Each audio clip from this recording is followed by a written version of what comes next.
Assalamualaikum warahmatullahi wabarakatuh. Saya Mariana binti Malik bernombor metik 260635. Hari ini saya akan bertentangkan mengenai ekonomi Malaysia iaitu pelancongan.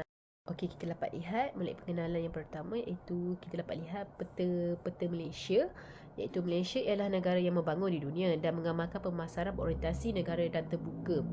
Negara Malaysia memainkan peranan yang penting dalam menjalin ekonomi. Lepas tu dia menerusilah perancangan makroekonomi.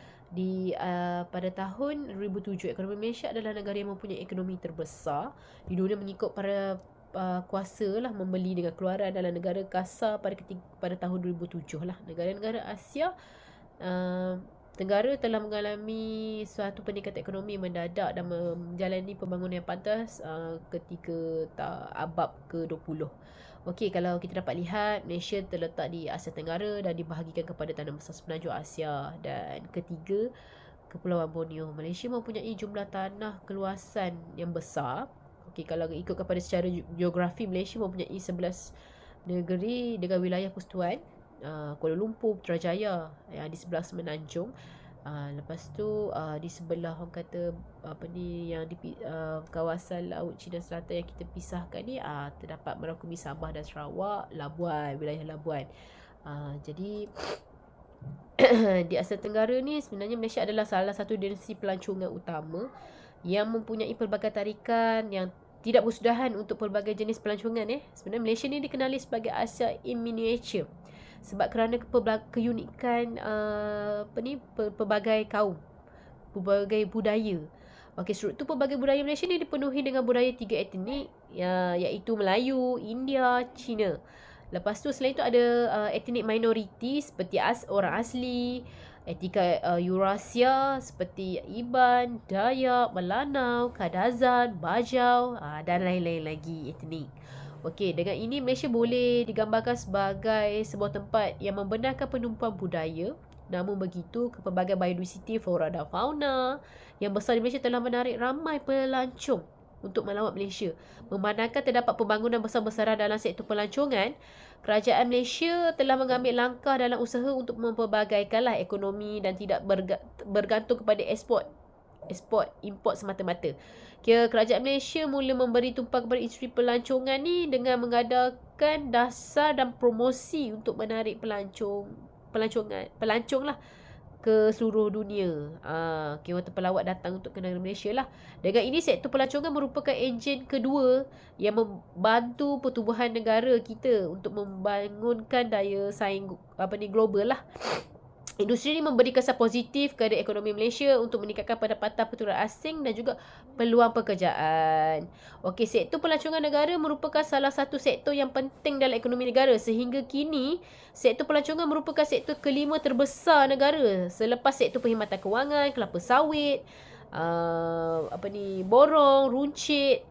borong dan runcit, gas dan tenaga dan petroleum, dengan menyumbangkan lebih kurang 36.9 bilion kepada keluaran negara kasar kita lah, KNK kita tu. Namun begitu, peringkat awal selepas pasca kemerdekaan Malaysia, kerajaan tidak memberi penekanan terhadap sektor pelancongan. Jadi selain itu, faktor ancaman dari luar seperti konfrontasi dengan negara luar telah menjejaskanlah fokus kerajaan pada ketika itu. Okey, kerajaan pada ketika itu memberi tumpuan kepada sektor hasil bumi seperti biji timah, getah. Jadi nak dikatakan sektor hasil bumi ni tersebut telah menyumbang sebanyak 45% kepada keluaran negara KNK pada tahun 70-an. Pada masa kini, banyak negara menumpukan sektor pelancongan sebagai alat untuk membangunkan negara mereka dari pelbagai aspek. Negara-negara yang kebanyakan membangun sedang mempromosikan dan mengekalkan pelancongan bertaraf dunia untuk menjana pertumbuhan ekonomi. Okey, kita akan teruskan dengan sejarah pelancongan Malaysia lah. Okey, terdahulu sebelum merdeka pada tahun 1957, ekonomi Malaysia hanya tertumpu pada sektor pertanian seperti biji timah lah, yang seperti saya dikatakan waktu pengenalan tadi. Getah, kelapa sawit. Okey, pada tempoh itu pelancongan tidak memberi sebarang kesan pada ekonomi Malaysia. Pada tahun 60-an, pelancongan di Malaysia bermula sebagai yang baru. Dalam sektor ekonomi, permulaan terdapat pertumbuhan yang perlahan.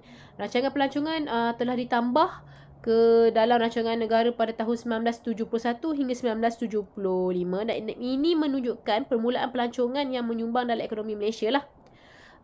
Kalau kita dapat lihat, kerajaan Malaysia cuba memajukan pelancongan Malaysia pada tahun 1972. Lepas tu pada tahun 1987 sebuah lagi jabatan telah ditubuhkan ya, iaitu Kementerian Kebudayaan, Kesenian dan Pelancongan, MOKCAT tak salah saya. Apa tu, sebelum pada tahun 1972 Malaysia menubuhkan Perbadanan Pembangunan Pelancongan Malaysia, iaitu dikenali sebagai TDC. Okey, bila pada tahun 1980 lepas pertubuhan 1987 tu, MOKCAT dan TDC ni digabungkan pada tahun 2004. Okey, menjadikan Kementerian Pelancongan pada ketika itu. Jadi kerajaan telah mengemukakan banyak rancangan untuk menggalakkan pertambahan baiklah pelaburan tempatan dan swasta dalam industri pelancongan. Pada tahun 2001, kerajaan Malaysia telah mewujudkan dana untuk membantu pelaburan, iaitu dana infrastruktur pelancongan. Lebih kurang peruntukan yang agak besar, 700 juta. Lepas tu telah meningkat kepada 1.2 bilion pada tahun 2005. Dan dana khas ni sebenarnya infrastruktur pelancongan ni telah diperuntukkan lebih pada ketika tu 400 juta. Okey, pada tahun 1992 ni TDC telah digantikan dengan oleh Lembaga Penggalakan Pelancongan Malaysia, MTPB. Okey, mari kita bincangkan apa itu fungsi MTPB. Okey, fungsi MTPB ni mengikut Akta Lembaga Penggalakan Pelancongan Malaysia pada tahun 1992 ialah yang pertama, untuk merangsang dan mempromosikan pelancongan ke dalam negara. Yang kedua, untuk merangsang, mempromosi, memasarkan Malaysia sebagai destinasi yang terbaik untuk pelancongan di arena antarabangsa dan domestik. Yang ketiga, untuk menyelaraskan aktiviti berkaitan pelancongan yang dijalankan oleh mana-mana organisasi, agensi kerajaan ataupun bukan kerajaan. Yang keempat, untuk mengesyorkan kepada menteri untuk mewujudkan kaedah, langkah dan program yang sesuai lah untuk memudahkan atau merangsang pembangunan industri pelancongan di Malaysia untuk melaksanakan atau membantu dalam pelaksanaan cadangan tersebut. Okey, Malaysia mempunyai kedudukan yang kukuh lah pada ketika ini sebagai destinasi pelancongan dengan merealisasikan potensi kukuh dalam sektor pelancongan ini di peringkat global. Kerajaan Malaysia mengambil langkah untuk membangun sektor perkhidmatan dan bersama-sama dengan kerjasama sektor swasta juga untuk memberi manfaat kepada semua satu negara. Okey, sekarang kita akan bincangkan tentang sumbangan pelancongan Malaysia. Sektor pelancongan ni sebenarnya memainkan peranan penting dalam banyak aspek ekonomi di Malaysia. Okey, Malaysia telah dan masih menjadi destinasi pelancongan yang menarik di dunia, menjadi pilihan menarik lebih ramai pelancong antarabangsa ke Malaysia menjadi tumpuan utamalah pihak kerajaan. Malaysia selain membangun destinasi pelancongan menarik seperti di Pulau Langkawi, Pulau Bangkok, Cameron Highland, dan pelbagai lagi lah tempat destinasi yang di Malaysia yang boleh kita datang dan melancong. Okey, selain itu pelancongan ni sebenarnya jadi dan juga budaya yang digabungkan dengan aspek warisan dan pelbagai budaya seperti iklim tropika. Malaysia mewujudkan pembangunan pelancongan yang mampan. Jadi orang berminat datang ke Malaysia pasal kita punya alam semula jadi dengan kita punya budaya. Jadi Malaysia kalau kita dapat lihat pada jumlah masuk pelancongan antarabangsa ke seluruh dunia pada setiap tahun yang saya ambil daripada 2013 sehingga 2021 seperti jadual 1.1 di bawah tu lah. Dapat lihatlah jumlah kedatangan pelancong Malaysia daripada 2013 sehingga 2021. Kita dapat melihat jumlah risik tu RM kita yang meningkat pada tahun 2013 sehingga 2019, tapi agak duka cita pada 2020 sehingga 2021 tu terdapat penurunan lah sebab kita mengalami pandemik COVID-19. Seluruh dunia mengalami perkara yang sama. Jadi orang kata penerimaan pelancong ataupun pelawat tu pada ketika itu telah merosot. Jadi di situ kita dapat lihat kita punya ekonomi untuk bahagian pelancongan ni telah merosot, tidak memberi sumbangan yang besar. Okey, kita akan bincangkan tentang impak Prestasi dan kesan. Okey, pelancongan telah menjadi salah satu industri terkemuka lah, dan salah satu industri yang berkembang pesat di dunia sepanjang tahun. Pertumbuhan ekonomi juga amatlah penting kerana ia memberi impak kepada pertumbuhan sektor yang berkaitan secara langsung ataupun secara tidak langsung. Kita dapat lihat di raja ini prestasi peningkatan yang telah menjanakan pendapatan negara. Okey, kita teruskan dengan prestasi. Kalau kita dapat lihatlah prestasi pada tahun 2021, pelancongan domestik di Malaysia ni telah menurun. Seperti jadual di bawah tu kita dapatlah lihat prestasi kita menurun pada tahun 2021 sebab kerana COVID lah, penutupan tu antara sekatan pada antara negeri pun tiada pelancongan dalaman pun tak ada, pelancongan luar pun tidak dapat hadir ke negara kita. Daripada segi itu kita dapat lihatlah penurunan. Walau bagaimanapun daripada 2013 sehingga 2019 peningkatan tu kita nampak prestasi ni. Jadi orang kata receipt kita ataupun RM kita meningkat, menjana pendapatan. Jadi kita nampak betapa ramainya pelancong datang melancong ke negara kita. Walaupun perbelanjaan tu pelancongan dalam domestik pun nampak meningkat. Kita fahami selepas ada impak, selepas ada prestasi, pasti tetap ada kesan. Okey, kita bincangkan isu tentang impak, orang kata kesan positif dia lebih dahulu. Okey, kesan positif ni orang kata dapat kita lihat, orang kata daripada pertukaran mata wang lah. Jadi bila pertukaran mata wang ni sebenarnya meningkatkan keluaran dalaman kita lah, KDNK kita. Apabila pelancong asing datang ke Malaysia untuk melancong, mereka mengeluarkan dan membayar cukai dan levy kerajaan apabila mereka menginap di hotel ataupun pusat membeli belah, dan menyebabkan cukai pendapatan dan levy meningkat di Malaysia. Okey, kesan positif yang kedua, dari dalam sumbangan sektor pelancongan ni, dia meningkatkan peluang pekerjaan. Dia memberikan kepada rakyat kita pekerjaan. Dapat kita lihatlah memandangkan ekonomi kita ni meluas, sektor pelancongan dengan hotel, restoran, taman tema, agensi pelancongan, ia akan mengubah lebih ramai para pekerja untuk memenuhi keperluan.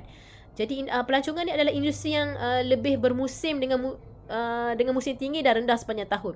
Jadi musim sibuk dia akan mengupah lebih ramai para pekerja. Okey, selain pada itu juga pelancongan ini dapat menambah baik dan meningkatkan pelaburan. Jadi pelaburan asing akan datang ke Malaysia. Di situ kita akan meningkatkan pelaburan, pembangunan, infrastruktur. Pelancongan ini bukan sahaja membawa banyak pertukaran asing tetapi juga banyakkan pelaburan ke Malaysia. Jadi terdapat banyak hotel antarabangsa yang akan melabur di Malaysia, melabur dalam hotel tempatan atau membuka hotel baru.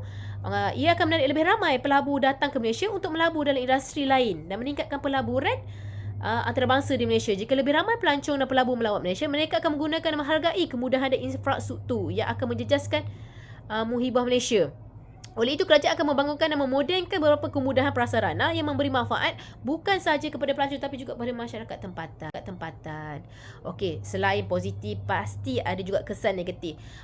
Apa yang kita dapat lihat, kesan negatif ni termasuklah inflasi. Dia akan meningkatkan potensi buruh import. Lepas tu orang kata kenapa buruh import? Kerana pembangunan pelancongan ni sebenarnya memberikan kesan inflasi daripada segi tanah, harta dan barangan. Jadi pelancongan ni selepas dia meningkatkan harga barangan, perkhidmatan, tanah dan perumahan, jadi semua barang peningkatan akan meningkat. Pendapatan masyarakat tidak meningkat. Taraf hidup rakyat kita akan terjejas. Jadi pelancongan adalah industri bermusim. Jika musim tinggi, banyaklah permintaan. Bila musim rendah, jadi pekerja kita tidak dapat bekerja.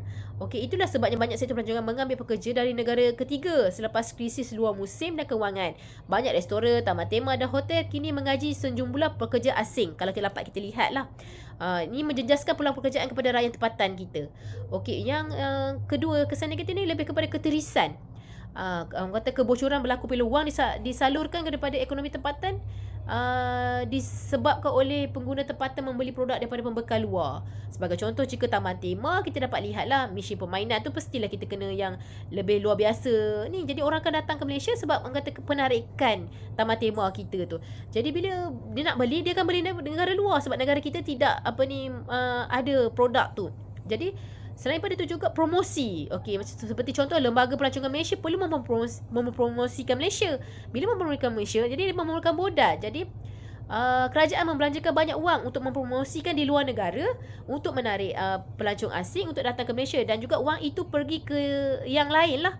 Ia akan membiarkan mereka pergi ke negara luar, bukan masuk ke dalam. Untuk slide ni. Okey, untuk slide ini saya akan bincangkan adalah perubahan permintaan pelancong dan bekalan pelancongan. Terdapat 3 perkara yang saya tekankan: perubahan kuantiti, perubahan populasi dan juga perubahan kualiti. Okey, pada masa kini, tingkah laku pelancong sentiasa berubah. Oleh itu, permintaan pelancongan dan bekalan pelancongan juga perlu diubah. Okey, perubahan bekalan pelancongan ni mungkin berlaku kepada dua bentuk, iaitu perubahan kuantiti, iaitu bilangan kemudahan baru, tarikan, komplek membeli belah atau pengembangan dan pengucupan dalam kapasiti. Apabila pelancong meningkat, permintaan juga akan meningkat. Oleh itu, kuantiti perlu terus berubah untuk memenuhi permintaan pelancong, seperti mewujudkan lebih banyak kemudahan dan infrastruktur baru, seperti kita dapat lihat lapangan terbang kita, dan itu dapat menarikkanlah tarikan pelancong. Bentuk lain ialah perubahan kualiti, iaitu menghormati alam sekitar. Lepas tu, dan infrastruktur tempatan dan perkhidmatan awam yang menyokong pelancongan, ataupun produk dan perkhidmatan pelancongan tempatan. Bila kita ada kena ada kualiti. Bila orang nak datang ke negara kita, apa yang kita perlu tunjukkan kualiti daripada segi alam sekitar kita mesti terjaga, bersih, lebih baik. Jadi bila keindahan tu nampak, orang kata, di mata pelancong asing, nampak menarik, jadi benda tu akan tersebar dan banyak pelawat akan datang, sebab ini menjadi tarikan.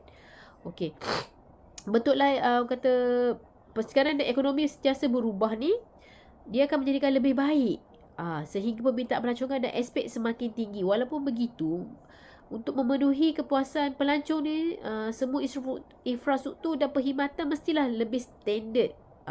Walau bagaimana, perubahan permintaan pelancong adalah perubahan populasi, ketibaan pelancong, perubahan dalam kedudukan kompetitif atau pemasaran wilayah, dan perubahan cita rasa dan pilihan pengguna, aktiviti pembeli belah mereka dan kaedah perbelanjaan. Okey, selepas apa yang saya terangkan mengenai pengenalan, daripada sejarah, apa itu sumbangan, impak, kesan, prestasi, saya terangkan tentang perubahan. Jadi ini yang dapat saya simpulkanlah untuk tugasan saya. Kita dapatlah lihat, menunjuk bahawa pertumbuhan yang diterajui oleh pelancongan ni memang wujud di Malaysia. Peruntukan modal pelaburan dan industri pelancongan adalah penting untuk memastikan pertumbuhan industri itu mampan dan kukuh, dan itu menjadi sumber itu dapat digunakanlah sebagai tahap optimum. Jadi pelaburan modal insan dalam industri pelancongan juga penting, kerana industri pelancongan ni secara langsung dan tidak langsung melibatkan interaksi yang memerlukan pelbagai jenis manusia. Jenis manusia, orang kata, memerlukan lah, orang kata perlu ada pengurusan acara, memerlukan kemahiran, termasuk kemahiran profesional, kognitif, insania.